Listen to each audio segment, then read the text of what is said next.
مانگرتنی زیندانیانی چاکسازی گەورانی هەولێر 26 ڕۆژی تێپەڕاندووە تا دێت دۆخی تەندروستی زیندانیان زیاتر تێک دەچێت. بەو هۆیەوە 3 کەس لە زیندانیان لە نەخۆشخانە خەوێنراون. دوای ئەوەی کە سوکاری گیراوانی بادینان سەردانی زیندانیان کردووە بۆیان دەرکەوتووە باری تەندروستی گیراوان زۆر خراپە، بۆیە داوا دەکەن یاسای ئازادبوونی بەمەرجیان بۆ جێبەجێ بکرێت و ئازاد بکرێن.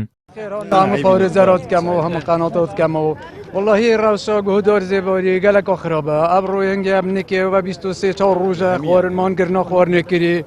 و بێت تاوانن حەقی وایە خلاص بێ حکمی وایە خلاص بێ و نایە بەردانێ بیامل واد رخراوە پارێزەرای سەرروکی هەرێمێ بخۆ سەرروکی هەرێمێ بڕیارە دای يعني به هر حق و خلاص ببیتن بین بردان دو تندرستی واناتک چو ابرو که روزا 26 کو ما گرتنج خارنه کریه و حکومت حریم کردستان برپسیار جهر کار است تا جهر نخوشه که به تسری وا گرتیا و ام دخوازین جی دی بردام جی بین سر بروانی کردنج کسو کاری خو براستی دوخیان زور لروی جستوی و خرابه بلام وریان هر برزه اما هاتوی نتیره که داوای او بکن که یاسا سرور به بلام که دبینین استا حتی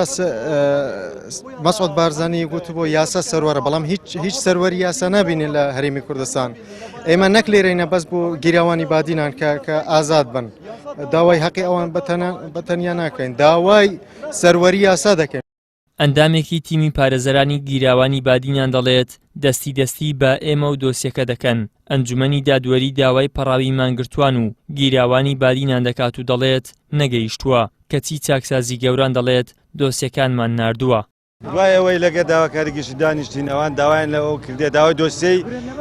دەستگیرکراوان بادینان دەکەن گوایە لە چاکسازی گەورانی هەولێر دۆستەکانیان لێ نانێرن کە سەردانی چاکسازی گەورانی هەولێرش دەکەن دەرێن ئەمە دۆستەکانمان ڕەوان کردیا ئێستا نازانین ئەو دەستیە ئەو ماتەڵەیە سەرچاوەکەی لە چێوەیە بۆتە هۆی ئەوەی کە زیندانیان بەڕاستی بەهۆی ئەو مانگرتنیان باری تەندروستیان زۆر خراپە و وەزیان زۆر خراپە ئەمەش کاریگەری زۆری لەسەریان کردووە بۆیە داواکارین بە زووترین کات ئەو بڕیارە دەربچێت کە مەشمول بن بە ئیفراز شەرتی لەبەرەوە هیچ یاسایەک نییە ڕێگریان لێ بکات لەوەی کە ئەم یاسایە جێبەجێ بکرێت. لای خۆیەوە فراکسیۆنی کۆمەڵ لە پەرلەمانی کوردستان سەردانی چاکسازی گەورانی هەولێری کردووە و بۆی دەرکەوتووە جگە لە گیراوانی بادینان دەیان زیندانی دیکە ئازادبوونی بەمەرز دەیانگرێتەوە بەڵام یاساکەیان بۆ جێبەجێ ناکرێت بەم هۆیەوە مانیان گرتووە و تەندروستیان تێکچووە. دوای ئەوەی کە هەفتەی ڕابردوو ئێمە وەکو فراکسیۆنی کۆمەڵ سەردانی ژیراوەکانی چاکسازی گەورانی دوی هەولێرمان کرد بەڕاستی حاڵیان باش نییە تەندروستیان خراپە بۆیە ئێمە دەڵێن هەرچی زووە ئەو یاسایی کەوا خۆمان بڕیارمان بۆی داوە کە ئیفراز شەرتیەکەیە تەنفیز بکرێ ئەگەر پاشی چەند مانگەش کە تەنفیزش بکرێ ئیستفادەی نابێ بۆیە پەلەکردن لەو بڕیارە بەڕاستی لە بڕیارەکە گرنگترە ئەوانەی مانیان گرتو هەر سزادراوەنی بادینان نین هەموویانن کە بە نایاسایی ماوەتنەوە لەوێ بۆیە بەڕاستی باری تەندروستیان باش نییە وەکو خۆیان وەکو تەنەزول دەیانگوت بۆ نان و ئاو ئیسراحەت داوای یەکشت ناکەین بەڵام داوا دەکەین ئەو یاسایکەوە لێرە بانگەشەی بۆ دەکرێت دەبات جێبەجێ بکرێت. ماوەی 26 ڕۆژە زیاتر لە 50 زیندانی کرا و لە چاکسازی گەورانی هەولێر مانیان گرتووە ئەوان داوا دەکەن یاسای ئازادبوونی بەمەرجیان بۆ جێبەجێ بکرێت و ئازاد بکرێن. ئەم داواکاریەش لە کاتێکدایە پێشتر کەسانی دیکە بە هەمان مادە دەستگیر کرابوون و بە هەمان یاساش ئازادبوونی بەمەرجیان بۆ کراوە.